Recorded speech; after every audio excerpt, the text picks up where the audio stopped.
দুই বর্ধমান জেলার সেরা 10টি খবর নিয়ে আমি দীপশিকা আপনাদের সামনে। কাজের দাবিতে কাকসার বামুনারা শিল্প তালুকার একটি বেসরকারি কারখানার গেটের সামনে বুধবার সকাল থেকে অবস্থান বিক্ষোভে বসলো বামুনারা গ্রামের যুবকরা। এদিন কারখানার গেটের সামনে কাজের দাবিতে সামিল হয়ে বিক্ষোভ ঠেকাতে থাকে তারা। তাদের অভিযোগ, কারখানা চালাতে গেলে স্থানীয়দের কাছ থেকে পলিউশনের জন্য এনওসিতেও কাজ দেওয়া হবে বলে গ্রামের মানুষদের কাছ থেকে সই করিয়ে দেওয়া হলেও প্রতিশ্রুতি মতো কাজ মেলেনি বলে অভিযোগ। বহু প্রাচীন প্রস্তর মূর্তি উদ্ধার হলো মঙ্গলকোট থানা এলাকায় এবং এই মূর্তি উদ্ধার হয়েছে মঙ্গলকোট থানার অন্তর্গত আটকুল গ্রামের অজয় নদী থেকে। জানা গিয়েছে মূর্তিটি পাল যুগের বিষ্ণু বৈকুণ্ঠ মূর্তি। ভাতার রেল স্টেশন চত্বরে পার্কিংয়ে যে কোনো যানবাহন রাখলে তাতে পয়সা গুনতে হবে জনসাধারণকে। হঠাৎ করে ভাতার স্টেশন এলাকায় বিভিন্ন জায়গাতে লাগানো হয় ব্যানার এবং সেখানে সাধারণ মানুষকে জানানো হয় রেল স্টেশন চত্বরে যে কোনো যানবাহন আনলেই তাতে দিতে হবে পার্কিংয়ে বাবদ টাকা। এই খবর ছড়ানো মাত্রই ভাতার এলাকায় ব্যাপক চাঞ্চল্য ছড়িয়ে পড়ে এবং স্থানীয় মানুষজন ও টোটো চালকেরা ব্যাপক বিক্ষোভ দেখায় ভাতার রেল স্টেশন চত্বরে। রান্না করতে গিয়ে বুধবার ভয়াবহ আগুনে ভস্মীভূত হয়ে গেল 4টি বাড়ি। ঘটনাটি শ্রীরামপুর পঞ্চায়েতের বড় কোবলা মৎস্যজীবী পাড়া এলাকার। ঘটনাস্থলে পৌঁছায় নবদ্বীপ দমকলের একটি ইঞ্জিন এবং আগুন নিয়ন্ত্রণে আনে। এদিন সেখানে হাজির হন রাজ্যের মন্ত্রী স্বপন দেবনাথ।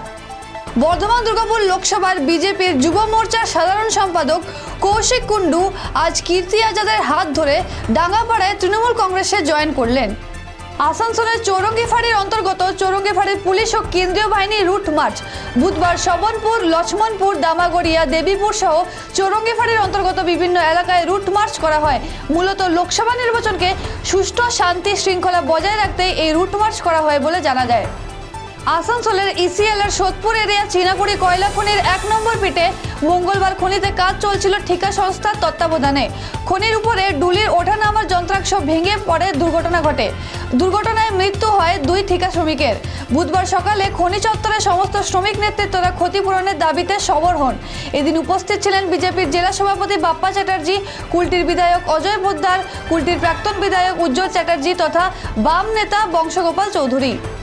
গোপালমাঠ থেকে অন্ডাল যাওয়ার পথে 11 নম্বর জাতীয় সড়কের উপর এক পণ্যবাহী গাড়ির সাথে স্করপিও গাড়ি মুখোমুখি সংঘর্ষে উল্টে গেল পণ্যবাহী গাড়ি। দুর্ঘটনায় মৃত্যু 1 জনের ও আহত 6 জনের। ঘটনাস্থলে পৌঁছান পুলিশ। বুধবার রানীগঞ্জ ব্লকের তারবাংলা অঞ্চলে জাতীয় কংগ্রেস কার্যালয়ে প্রায় 15 থেকে 16টি পরিবার তৃণমূল ও বিজেপি ছেড়ে পশ্চিম বর্ধমান জেলা কংগ্রেস সভাপতি দেবেশ চক্রবর্তীর হাত থেকে দলীয় পতাকা গ্রহণ করে কংগ্রেস দলে যোগদান করেন।